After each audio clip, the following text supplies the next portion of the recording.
The recent shutdown of the National Law Enforcement Accountability Database by the Cheeto King is a deeply troubling development with far-reaching consequences for public safety and police accountability. Now, this database was a critical tool designed to track misconduct among federal law enforcement officers, which was aimed to prevent those with a history of abuse from being able to just transfer between agencies. And its abrupt termination not only undermines efforts to promote transparency, but it also poses a significant risk to communities nationwide. So NLED served as a centralized repository where federal agencies could report and access records of officer misconduct. So now, by dismantling the system, the administration has effectively removed the vital mechanism that ensured that law enforcement personnel with documented histories of things like excessive force or racial bias or other forms of misconduct were able to be held accountable.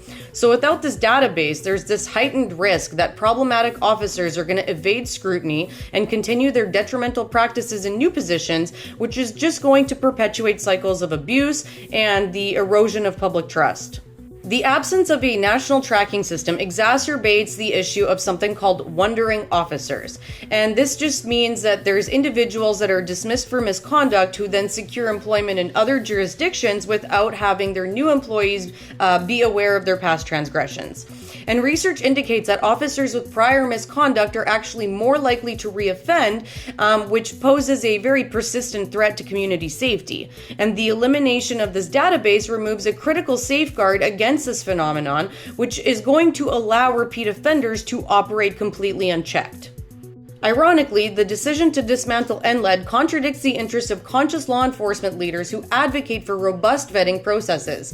And the International Association of Chiefs of Police has actually expressed that their members found significant value in the database as it provided essential information to make informed hiring decisions while still respecting due process rights. Now, by removing access to this comprehensive misconduct records, the administration basically hampers the ability of agencies to maintain integrity within their ranks, which is potentially going to lead to the hiring of individuals that are unfit for duty.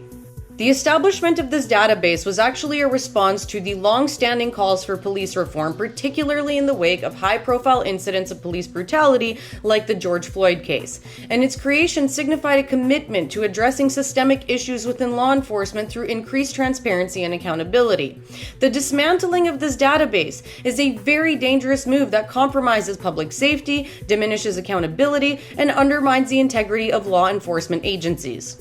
And if you don't understand why the Cheeto King would do this, let me be very clear, because this benefits him in many, many ways. It strengthens his personal control over federal agencies. It fosters a culture of loyalty among officers who know that they're going to be protected no matter what they do.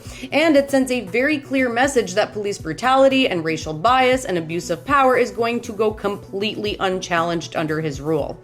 A corrupt, unaccountable police force is a dictator's best tool for suppressing dissent, targeting political enemies, and maintaining control through fear. Exactly what he needs as he dismantles democratic institutions and moves further and further towards his full authoritarian rule.